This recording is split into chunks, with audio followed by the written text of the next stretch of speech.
Good morning class 10th BTC. पिछले video में हम लोगों ने देखा था कि प्रिज्म से लाइट का रिफ्रैक्शन कैसे होता है। मतलब प्रिज्म में जब लाइट इंटर करता है तो उसका 2 बार रिफ्रैक्शन होता था, एक बार इंटर करते समय और एक बार बाहर निकलते समय। जो बाहर निकलने वाली किरण थी उसको हम लोग निर्गत इमर्जेंट रे कहते थे। और आज प्रिज्म से होने वाले एक और फेनोमेना को हम लोग डिस्कस करने चल रहे हैं, जिस फेनोमेना का नाम है बाबू dispersion of white light is a glass prism. बड़ा ही इंटरेस्टिंग फेनोमेना है। इसके बारे में अगर हम लोग डिस्कशन करें तो बड़ा इंटरेस्टिंगली हम इस डायग्राम से इस बात को समझ सकते हैं बाबू। आपकी सुविधा के लिए मैंने इस डायग्राम पे ही फोकस किया है। डायग्राम से हम लोग बड़ा आसानी से समझ सकते हैं। ये डायग्राम कहता है कि ये वाइट लाइट, ये है वाइट लाइट, ये वाइट लाइट एक प्रिज्म पर इंसिडेंट हो रहा है।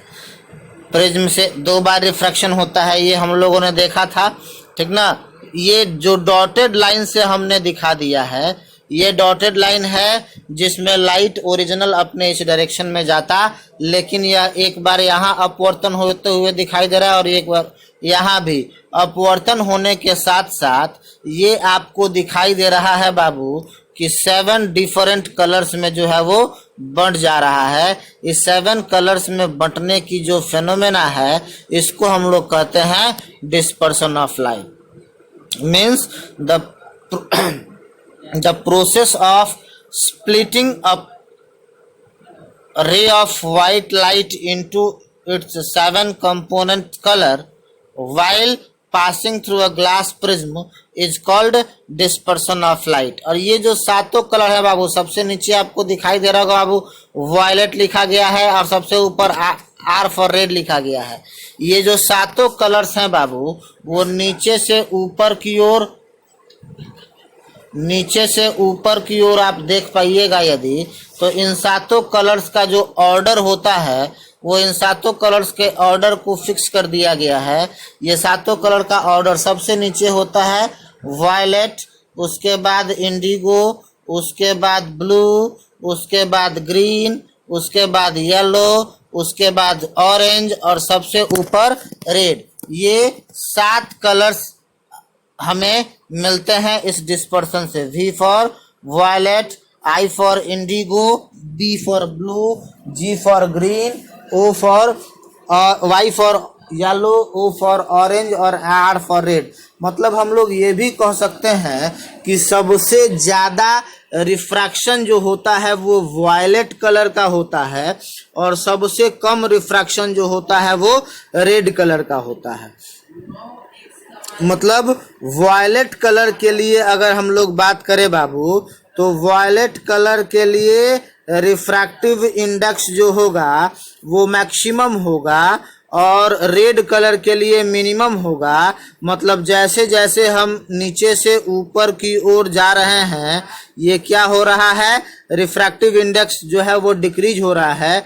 मतलब सबसे ज़्यादा रिफ्रैक्टिव इंडेक्स होता है वायलेट कलर का और सबसे कम रिफ्रैक्टिव इंडेक्स होता है रेड कलर का।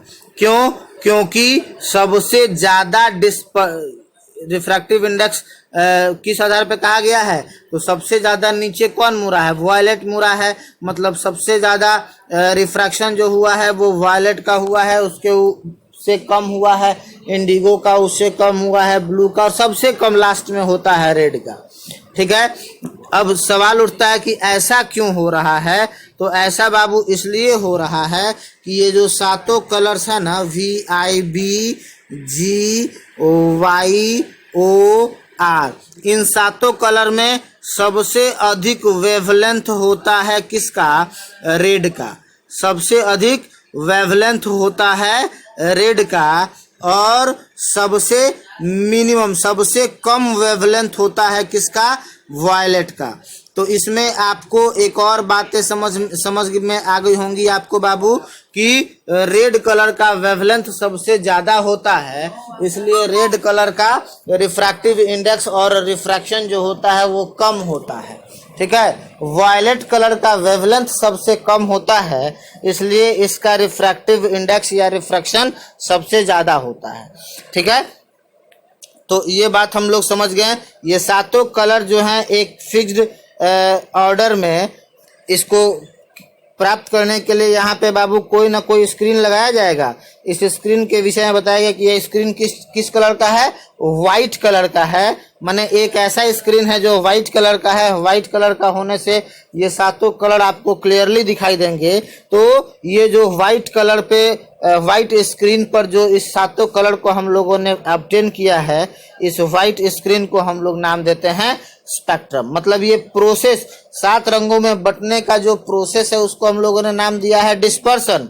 और उसके बाद ये सातों कलर्स को जिस वाइट स्क्रीन पे हम लोग प्राप्त करते हैं, हमें मिलता है, उस स्क्रीन को हम लोगों ने नाम दिया है बाबू स्पेक्ट्रम। और इसके बारे में और भी बहुत सारी बातें आप लोग पढ़ चुके हैं। अब यहाँ पर कुछ लोगों ने यह सवाल उठाया कि अगर वाइट लाइट जो है वो 7 कलर का, जैसे अभी हम लोगों ने प्रिज्म से जब देखा तो वाइट लाइट पास किया था और वो 7 कलर्स में टूट गया था, तो इसका मतलब हम लोगों ने यह कंक्लूजन निकाला था कि वाइट लाइट जो है वो 7 कलर्स का मिक्सचर होता है। तो अगर वाइट लाइट 7 कलर का मिक्सचर होता है तो क्या इन सातों कलर्स को कंबाइन करके फिर से वाइट लाइट बनाया जा सकता है? तो एक आपको डायग्राम मैं दिखा रहा हूँ जिसमें सबसे पहले क्या किया गया है, आप देखिए। ये एक प्रिज्म हो गया P1, इस पर व्हाइट लाइट को हमने इंटर कराया है। जब व्हाइट लाइट को हमने इंटर कराया है तो क्या देखा है बाबू, ये 7 कलर्स में बट गया है। सुविधा, डायग्राम बनाने की सुविधा के लिए हमने सबसे ऊपर वाला रेड और सबसे नीचे वाला वायलेट, बस 2 ही कलर्स को दिखाए हैं। ठीक है, जब ये बाहर निकल रहा है बाबू तो बाहर एक और प्रिज्म लगा दिया गया है P2। लेकिन खासियत ये है कि दूसरा वाला प्रिज्म P2 जो है वो पहले वाले प्रिज्म की अपेक्षा उल्टा रखा गया, मतलब इसका बेस ऊपर है और एंगल ऑफ प्रिज्म नीचे है। ठीक है, अब ये सातों कलर्स जब इसमें इंटर कराते हैं तो हमें दूसरी ओर क्या मिलता है, व्हाइट लाइट मिलता है। तो इस छोटे से एक्सपेरिमेंट द्वारा हम लोग इस बात को भी दिखा सकते हैं कि व्हाइट लाइट जो है वो 7 कलर्स का मिक्सचर है। इसलिए इन सातों कलर्स को मिला करके और फिर से हम लोग व्हाइट लाइट को बना सकते हैं। ठीक है, अब इसका एक बड़ा ही इंटरेस्टिंग फिनोमेना मिलेगा बाबू, जिसके बारे में हम लोग अगले दिन डिस्कशन करेंगे।